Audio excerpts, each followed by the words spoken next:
can we all collectively ensure that the nation will have nothing but good manufacturing, right?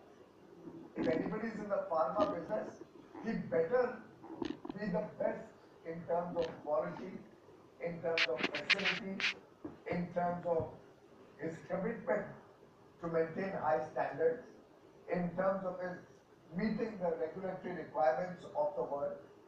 If that becomes a natural phenomenon in our day-to-day working, then whether we sell to India or we sell internationally, there'll be a seamless flow of our products, goods, services, and this will apply not only to medicines, it will apply to medical devices, it will apply to our nurses and technicians, to our doctors.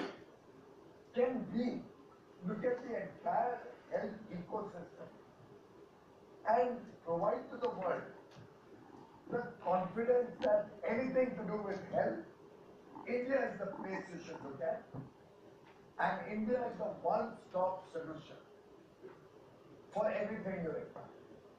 And it's quite possible, it's eminently good. Our mindset, our culture is what we need to address. I often say it's criminal to cheat, but it's equally criminal to allow somebody else to cheat. It's incumbent on all of us to ensure that anybody who's indulging in malpractices, we become the whistleblowers, because ultimately he is damaging our business. Of course, the country's reputation is getting damaged, affects the good companies, good manufacturers, good doctors, good suppliers also. And if we collectively take it upon ourselves that we're going to upgrade the entire national standard of healthcare as a whole, we would be like the Swiss watches. Pick up a Swiss watch and you are guaranteed for quality. You know it will show you accurate facts. You know it will last generations. You can be sure of what you are getting. And my own experience, having been in industry myself, quality does not come at a price. Quality reduces our price.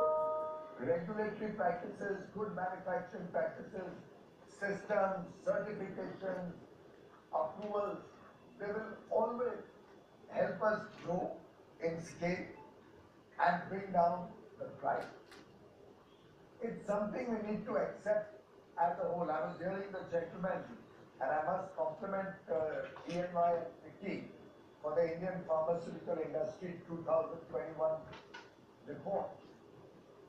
Truly, as Prime Minister Modi says, let us convert this COVID pandemic, this crisis, into an opportunity.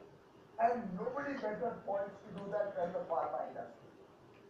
And frankly, this document encompassing innovation, encompassing telemedicine, encompassing the complete value chain of your industry, what needs to be done with regulation, IPRs, patents, can be a pretty good document to start with. And if all of us take it in our mind and our heart, the spirit with which Prime Minister Modi has brought to forth the concept of Atmanirbhar Bharat, if we are all willing to work as a team and see whether India can truly become that standard of, that gold standard of the industry, then anywhere in the world, we are not on fighting with people about evergreening, about IP rights, about generics, about special products, all of that.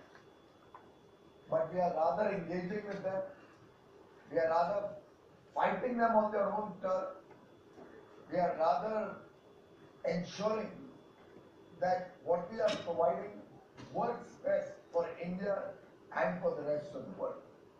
Of course, we do need to ensure that it's affordable in India.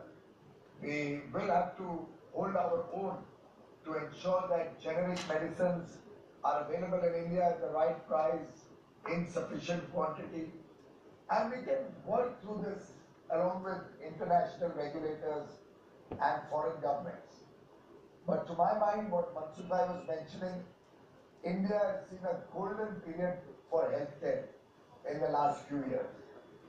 Can we make the next decade the decade of India, where we decide that between 2021 and 2030, the entire world should be following Indian standards. The entire world will be driven by Indian quality standards, regulatory processes, manufacturing practices. We will serve the entire world, whether from India or anywhere. But can we take it upon ourselves as a mission that this is going to be the defining decade, both for the pharma industry and for the country, as we move forward to truly achieve the rightful place of India in the community of nations. And government can only act as an enabler. We learn from you. You tell us you need medical parks, we try to support you on that. You tell us you need support to promote R&D, we'll work on that. Help us understand what more we can do in our IPR regime, whether the patents office and other offices working in my department can do their job better. Get me the best practices anywhere in the world and force me to ensure that we follow those best practices, whether it is timelines, speed of execution, quality of approvals.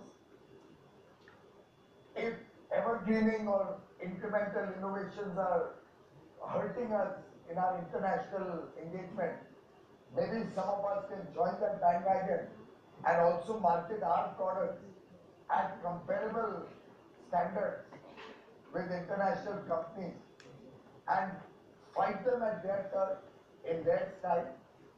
Let us not only be happy with the glass half full that is with us, that we are generic medicine suppliers. Can we also look at innovation, and can we also look at our products getting better and better value for our innovative ability?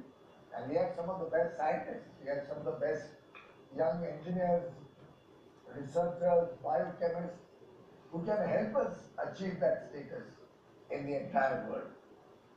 I personally believe the world today needs cure. And that cure will come out of cost-effective, universal solutions through research and enterprise. Cure, and I mean cost-effective, universal solutions through research and enterprise. If we take it upon ourselves that India is going to cure the world,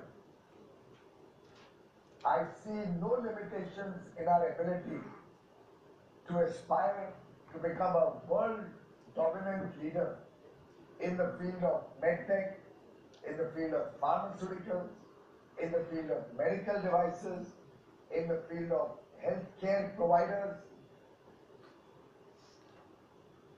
and engagements such as today's international conference and the sixth in a long series that Vicky has initiated will truly help us in understanding each other's position and preparing the nation for the future. In conclusion, I'd only like to share with you, India is at the forefront along with South Africa in a proposal we had introduced in October 2020 before the WTO in the TRIPS Council for a TRIPS waiver during the COVID pandemic to allow more and more countries to get equitable access to medicines and other products, waiving the IPR regime. We now have 57 WTO members supporting us. We have many African countries, many LDCs already on board. The developed world is under pressure because on the one hand they talk about supporting each other and multilateral fight against COVID pandemic. But on the other hand, they're looking at protecting the interests of a few companies only in terms of innovation costs or R&D. Here we are fighting a pandemic which could potentially cost $9 trillion to the world economy. Many sectors have collapsed. Tourism, travel, hospitality. Many industries have gone through difficult times. Pharma industry is relatively been insulated during the COVID period. And I'm sure the industry will show a big heart across the world, support the TRIPS waiver that India has proposed at the WTO, so that the entire world can come out of the COVID pandemic much faster and bring back the V-shaped recovery to the entire world, just like under Prime Minister Modi's very effective and deft handling of COVID pandemic. India has shown to the world our very rapid V-shaped recovery. I'm sure the great efforts that Sadhananji and Mansukh and their team are doing to provide vaccines to the entire country and the speed at which vaccination is going on in India, another area which the world is recognizing, will help India further in our recovery efforts. From 1st of March, we're going to see a greater opening up of the vaccination program. More details will be forthcoming in a day or two. But clearly, India is well on the path to come out of the COVID, and the pharma industry is well on the path to grow out of the COVID. Congratulations to all of you for your good work, and my best wishes to you, your families, and your near and dear ones. Stay safe, stay healthy. We're still not through the COVID pandemic, so let's maintain our COVID protocols in our businesses, in our companies, in our environment, in our neighborhood, in our cities. Let's save ourselves and save the world. Thank you.